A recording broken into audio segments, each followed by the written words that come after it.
Welcome, everyone. This is episode 24, and it's currently titled, I Can't Believe Corporate Women Have Mindset Issues. Well, I'm Sherry Harmel, certified career and life coach, as well as creator of Be the Real You.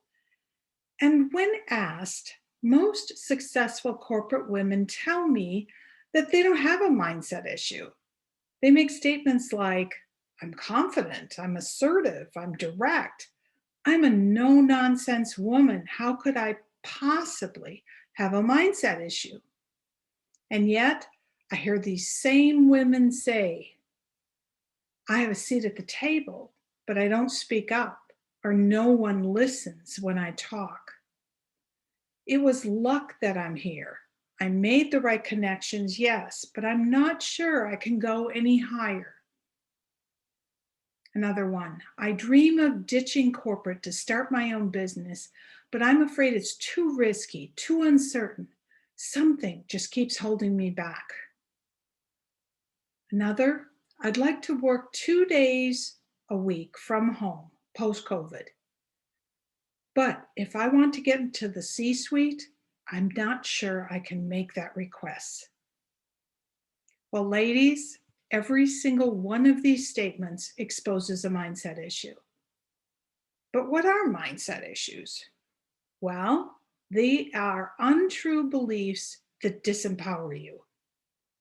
Most often, these untrue beliefs, are unconscious. And unless you work with them to expose their falseness, they'll guide you to making some really disempowering actions. Doing nothing is disempowering. Staying quiet when someone else takes credit for your work is disempowering. Not asking for what you want is disempowering. If any of these sound like you, then at the root of these disempowering actions are untrue beliefs that you have about yourself. Those are mindset issues. Now, here are a few examples of the mindset red flags of many successful women, and research backs this up.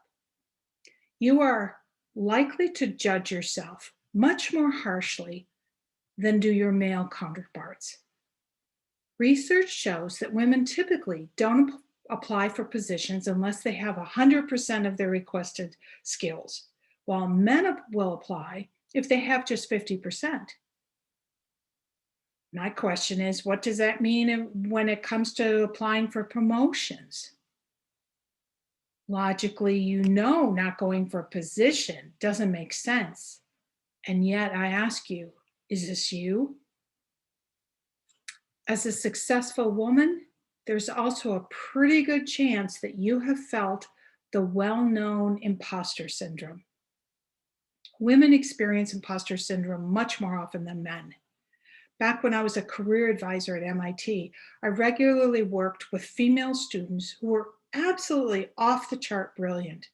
And yet they came to me because they questioned whether they really had the skills to successfully do the work they wanted to do. Sounds crazy, right? But can you relate?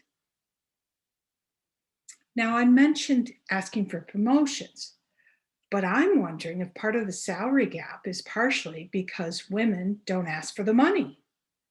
Women tend to make the assumption that if you work really hard and you take on projects and assist others, that leadership is going to notice your contributions and eventually suggest a promotion with a subsequent salary increase.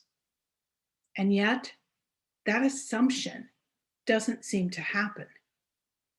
So, how often have you felt a pit in your stomach because you shared your great ideas or you worked hard on a project and someone else took the credit for the idea as well as the success and didn't recognize or even mention your contribution?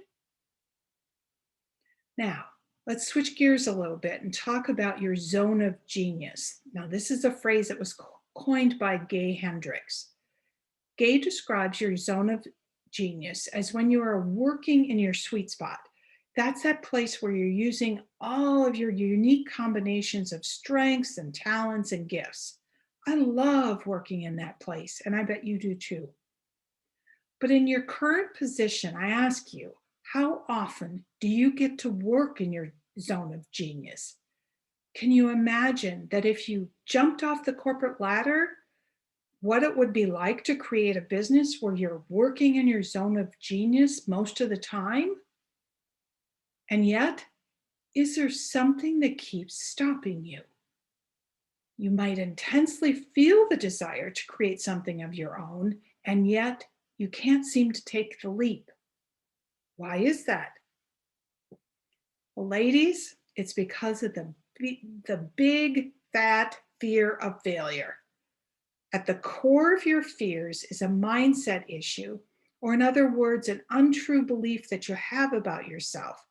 You may not be even aware of what it is. So instead of diving into what the heck is going on inside of you, you'll retreat from something that you know in your gut you absolutely want. Why? Because if you leave corporate and fail, it would be an epic fail. And that's just too darn risky.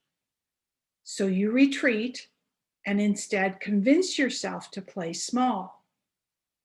So small that any failure you experience is so minor that it hardly matters in the big picture. But what's the result of not shining the light on the untrue beliefs you are holding on to, which is creating all that fear? You spend a lifetime playing small.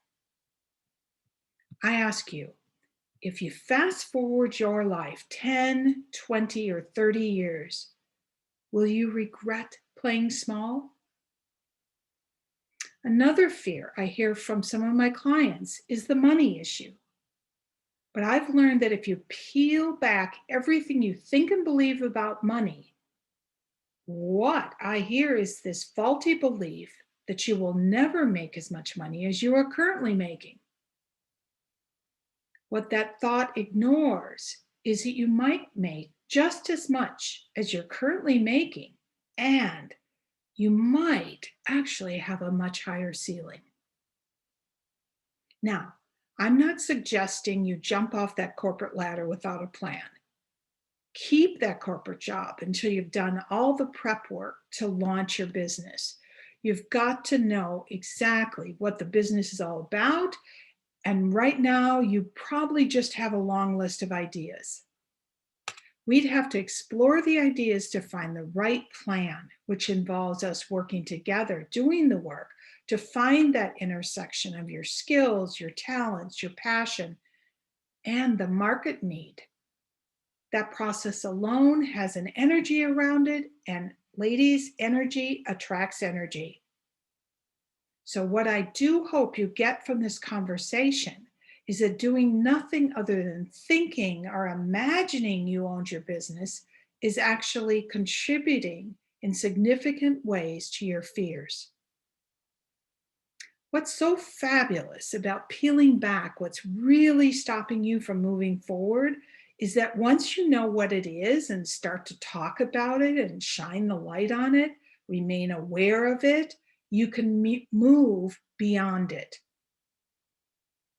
In a recent conversation I had with a very successful female entrepreneur who I interviewed for my upcoming digital magazine, she said she has to work on her mindset all the time. Now, Lonnie is a talented, assertive, well-spoken, and successful woman. She launched her first entrepreneurial company when she was at university. So it came as a bit of a shock when she shared her mindset issues with me. That conversation with Lonnie, though, made me realize that I need to talk about mindset issues, especially with the corporate woman, because it is rarely discussed in that context. You get the advice to lean in, speak up, shrug off stereotypes, ask for what you want. And yet we don't talk about what emotions, thoughts, and beliefs are causing corporate women to even need that advice. Boys aren't taught to lean in or speak up, it's part of their culture. But for girls and for women, it's an entirely different message, even for the very smart and very assertive young woman. But how do you work on these mindset issues? Well, first you need to expose them. You have to get to the root of your fears. Figure out what it is that's keeping you stuck. What is the thoughts? What are the beliefs that are keeping you stuck? And you have to create energy about what it is that is scaring you in order to figure out if jumping off that corporate ladder is viable, and if so, when. So action, again, creates the needed energy to move aside whatever is in your way. Next, and just as important, is you need to embrace your accomplishments. You didn't get to where you are by luck. There is no fairy godmother. You are where you are because of hard work, and through your hard work, possibilities appeared. But you need reminders of your accomplishments all the time.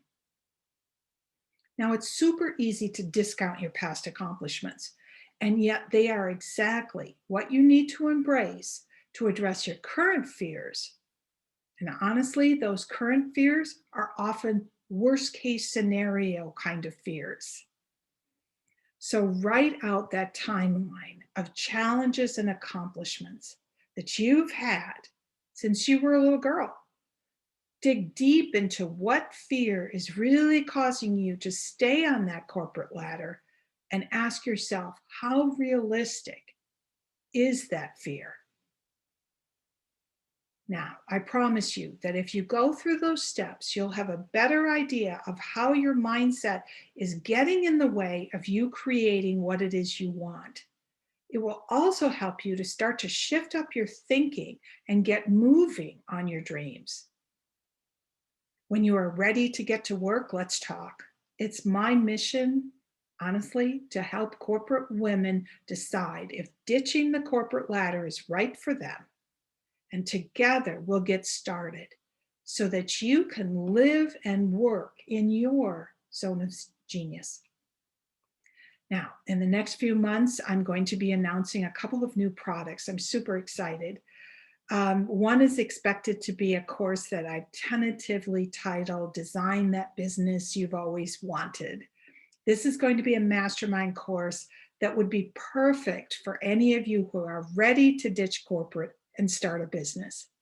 More information is going to be coming, but if you're interested, just reach out. You can message me on LinkedIn or Facebook or Instagram, or just send me an email.